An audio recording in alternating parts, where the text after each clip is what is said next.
sa'yo. Sobra-sobra na po ito. Nahihiya na po ako sa inyo. Diana, etong tatandaan mo, mula ngayon, hindi ka dapat humingi ng paumanhin tungkol sa mga bagay na hindi mo naman kasalanan. Kailangan may kumpiyansa ka sa sarili mo. Ibang tao ka na ngayon. Kailangan matuto kang manindigan sa sarili mo pa para pag dumating ang pagkakataon na meron kang dapat ipakipaglaban, kaya mo. And remember, from now on, kalimutan mo na ang pangalang Diana Wong. Mula ngayon, ikaw si Anastasia C. Grace! Grace! Tingnan mo! Ang ganda! Ano to? Di ba ang ganda? Siguradong pag nabenta natin yan, magkakaroon tayo ng maraming pera. Hati tayo sa pera para pag uwi mo, matuwa sila. Sino naman ang bibili nito? Alam ko saan si tatay pag nagbebenta. Halika! Redentor, ihanda mong kotse. Aalis tayo. Sige pa. Panahon na para ipakilala kita sa kanila. Sumunod ka na.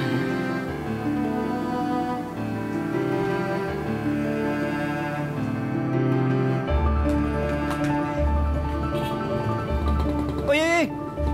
Anong ginagawa niyo dito? May gusto ko ibenta. Maniwala ako sa inyo. Siguro, manggugulo lang kayo dito. Ano ba?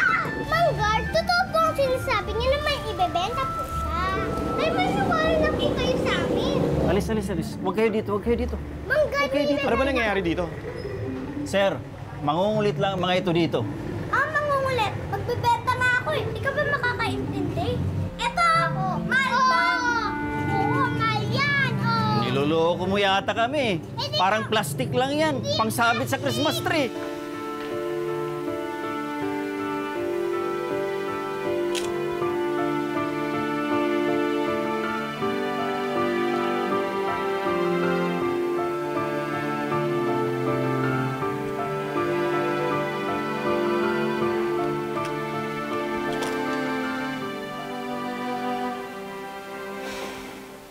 Oh, tama na. Iho, sa tingin ko hindi namin mabibili ito at gawa lang sa plastic. At hindi tunay yung mga bato.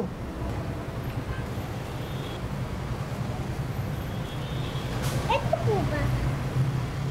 Ano yan? Uy, saan mo nakpulot yan? Siguro ninakaw mo yan, ano? Akin na nga yan. Akin na yan. Akin na yan.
pupunta?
Wala.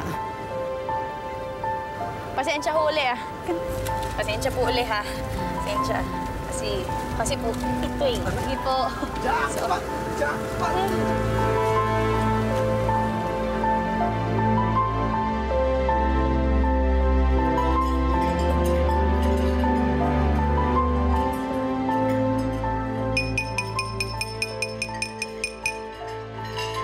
Ho, Wan Xiao! Papasalamat ako sa pagdalo nyo sa karawan ng aking nag-iisang apo. He is 15 years old. Allow me to propose a toast to my Sean. May you live long to continue the legacy of our family. Si Aya. Sa nag-iisang tagapagmana ng Wong family. Emerson, Sanjat Pailok.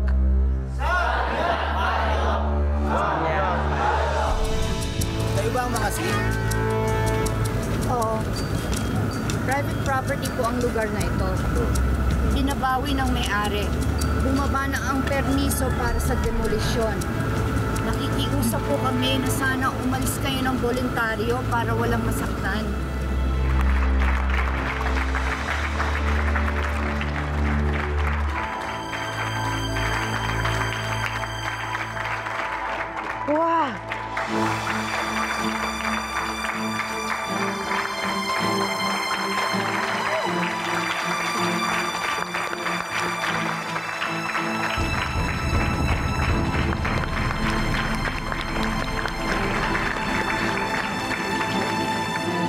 Magkamatay na tayong lahat, pero hindi nyo kami mapapaalis dito! Oo nga! Patayag ba kayo mapaalis dito? Hindi! Matagal na kami naninirahan sa lupa ito. Sabi mo sa may-ari ng lupa, hindi kami basta-basta makapalis dito. Alis! Alis! Alis! Alis! Layas! Layas! Alis! Alis! Alis kayo! Layas! Hindi kayo kailangan dito! Nagpapasalamat po ako sa lahat ng dumalo sa birthday party ko. Lalo na sa family ko. Doce Aye, Doce Pa, Doce Ma.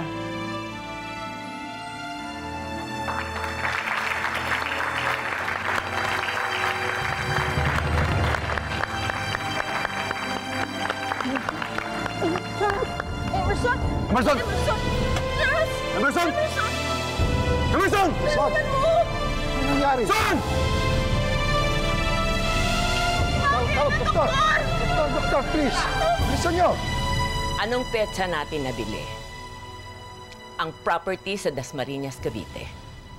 September 19 ho, 2004. Gaano kalaki ang lupain? At magkano? 5 hectares, 300 per square meter. A 15 million peso investment. 7 taon. 7 years. Nakatiwangwang. Oh my gosh. Kasi ho, mababa yung value ng lupa. Bakit? Kailan ka huling dumalaw doon sa site? September 19, 2004 po. Alam mo ba, na nagkalat na doon ang mga malls. Ang dami-dami na doong factory. While the business there is booming, ang investment natin natutulog. Sorry kanina. Hindi mo kailangan mag-sorry, anak. Nakakaya yung nangyari. May nakakahiya yun. May sakit ka eh. Nakakaya sa mga bisita. Huwag mo isipin yun, anak. Ang isipin mo, mahal na mahal ka namin ng pa mo. At lalong-lalo na ng Grandpa George mo. Hindi ba ako disappointment kay Yeye? Baka kasi nagalit siya. Dahil napahiya ko siya sa harap ng bisita.